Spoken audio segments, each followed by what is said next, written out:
Welcome to Health to Home, and this series is all about our belief system.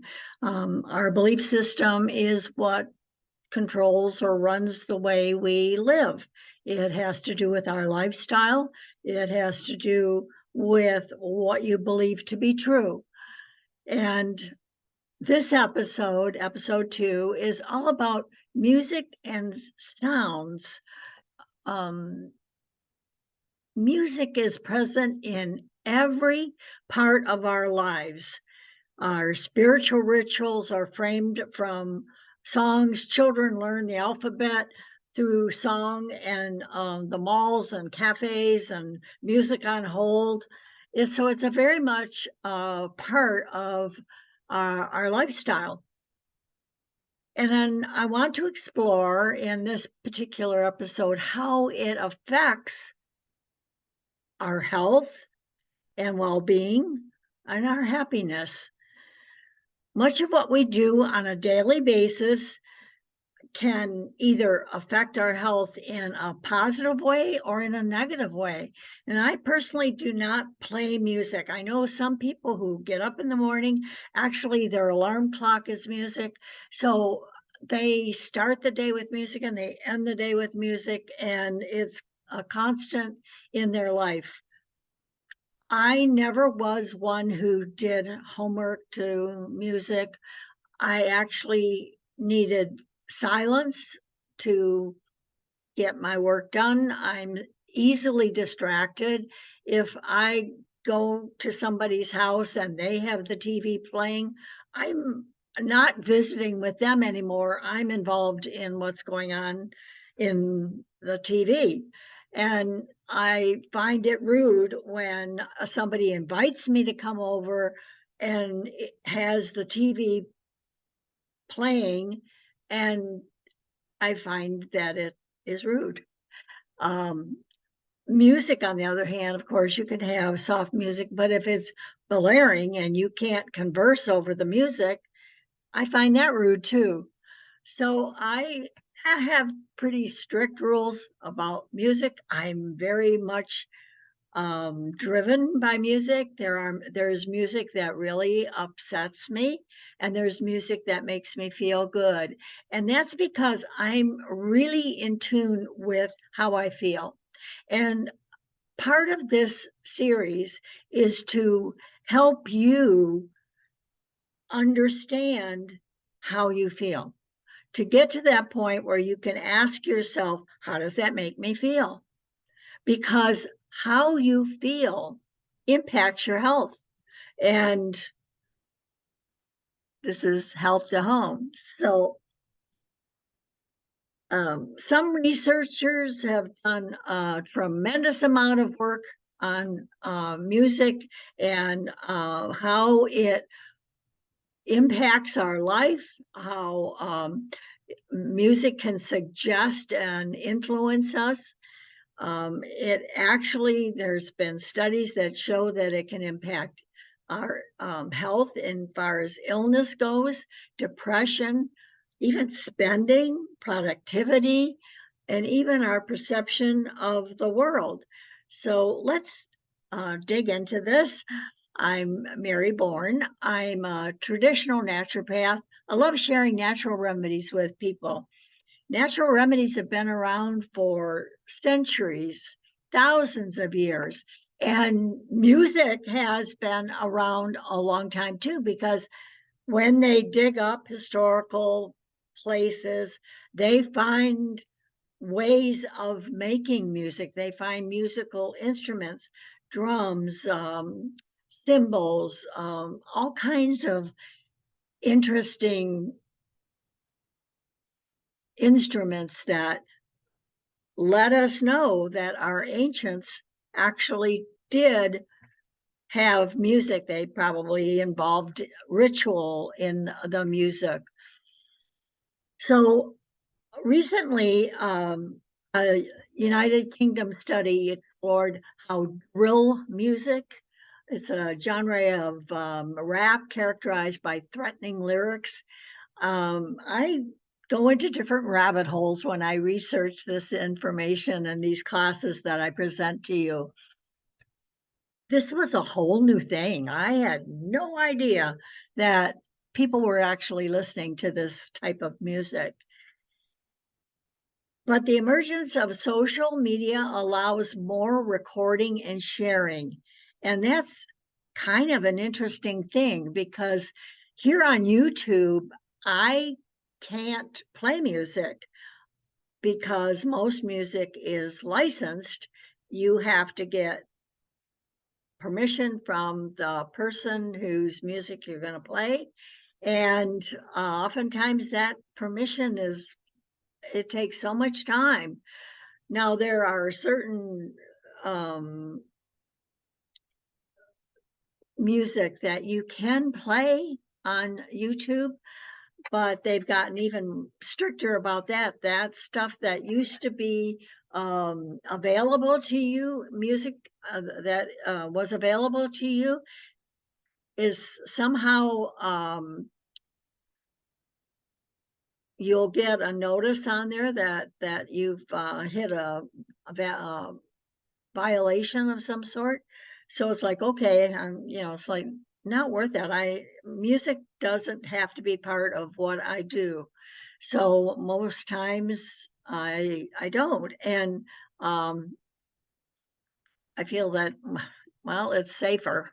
I want to get this word out to the public and I don't want to make it so that I get a violation and then they shut me down. So, but I can remember in cartoons, music played a huge part of that.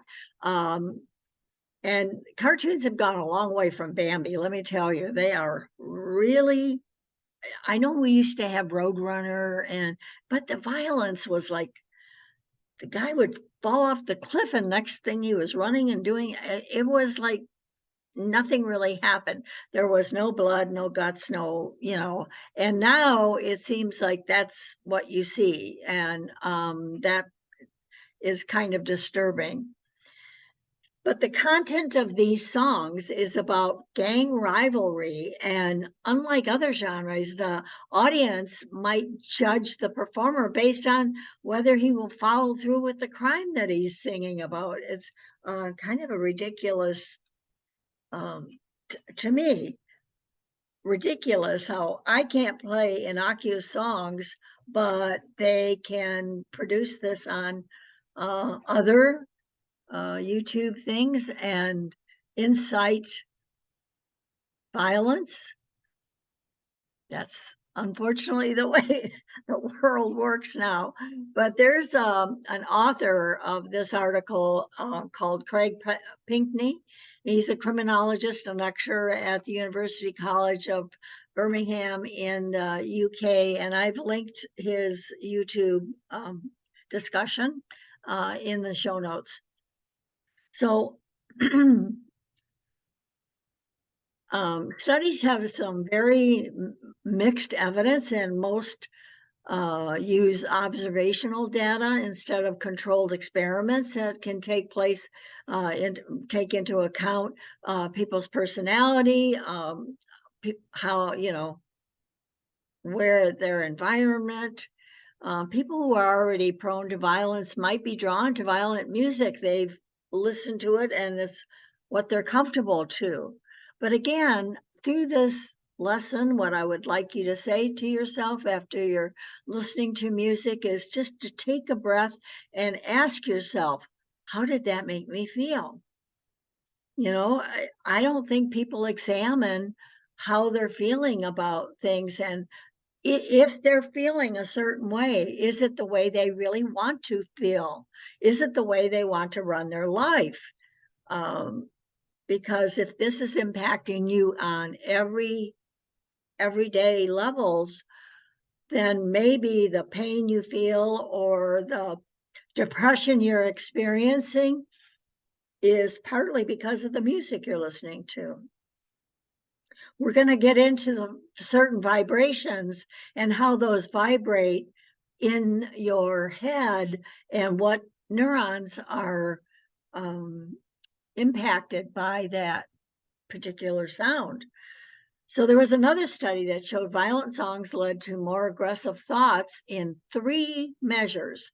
More aggressive interpretations when looking at ambiguous words, and increased speed with which people read aggressive compared to non-aggressive words, and a greater proportion of people completing aggressive words when filling in blanks on forms given to them during the study. So in other words, they looked at a sentence and you were left to interpret what that particular blank meant, and more people interjected a violent word that listened to violent music because that was readily available in their thoughts. This Daniel Levitin, he's written several books. This particular one is This Is Your Brain on Music. And I, I just kind of skimmed through it. I really didn't read the entire book. Another one is Music in American Crime Prevention and Punishment. This is Lily Hirsch, and she observed that 7 and 11 had a gang of kids out and they didn't know how to deter them. They tried the police thing, move along type of thing. And finally, they came to the conclusion that if they blared classical music out into the parking lot, the kids would go away because they hated the sound of the classical music. So, it's really interesting. I absolutely love most classical music. There's some classical music that's pretty depressing. But I also had the pleasure of homeschooling my 2 granddaughters that live here in Michigan. And there was a time when we were learning about the government, how the government works, and we came across Schoolhouse Rock, I'm Just a Bill. So I left a link in the description below if you've never experienced any Schoolhouse Rock things. I think they were particularly amusing. And one of my granddaughters, if you could put something to music, she learned it like that. And it was interesting. We would rhyme her phone number and she learned it right away. And if we could put a hum to something else, she learned it right away. So, each child learns differently, and she just loves music. And so we were very glad to find I'm Just a Bill. Now, we also know that music has a power over our feelings. It intensifies the mood of any video or film. If you've ever watched a movie and shut off or a video and shut off the sound, it would be far less impactful than if the sound was playing. And the louder the sound is, the more impactful. It can, some music can actually vibrate in your chest. You can hear the thumping, and it actually can interrupt regular heartbeat if it is different than the way your heart beats, or it can speed up the heartbeat. So, they learned this a long time ago when a music producer or film producers started. The silent movies had to have music because otherwise it was boring. So, and you knew when suspense something was going to happen because of the way the music was played. So, sound frequencies and healing. Now, I left a link in the description below on this. It's like a 10-minute presentation on relaxation. It's going to be helpful for some people, but the author wrote sound frequency healing. And he goes over the fact that he played a lot of different musical instruments, was into a lot of different types of music. And when he hit this frequency, 432 megahertz, it vibrated something in him and brought him and his music to a different level. I found that interesting. You might find it interesting too. But the thing is that we want to understand is if music is healing, but it can also be aiding to our illness. It can also be aggravating or affecting our inflammation levels. So that's why I say check how you feel. If you are listening to some music and it makes you feel happy and it makes you feel joyful or rested or encouraged, these are your goals if you want to be healthy. Depression is not your goal. And yes, there are times to grieve, and sometimes music can help you process these things. Anger, you can process these things. It's not where you want to live. Belief system has to do with what you believe in. And if you believe that you don't deserve to be happy, then you're going to be involved in this low level music that isn't uplifting. So you want to check and see what is going on in your body and be aware of what you're listening to.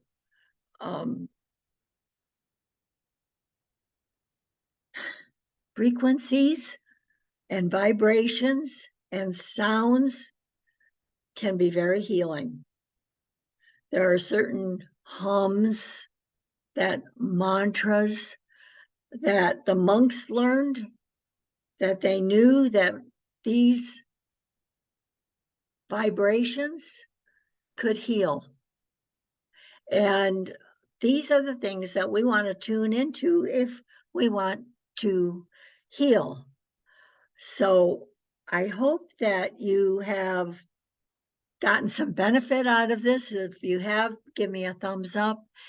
Maybe it'll help you go through some rabbit holes, find out what kind of music you're in tune to, and that will bring you joy and happiness, and look into that instead of being involved in music that brings you down. Even though you feel like this is where you want to be, I don't really feel that if it deters health, it's really where you want to be.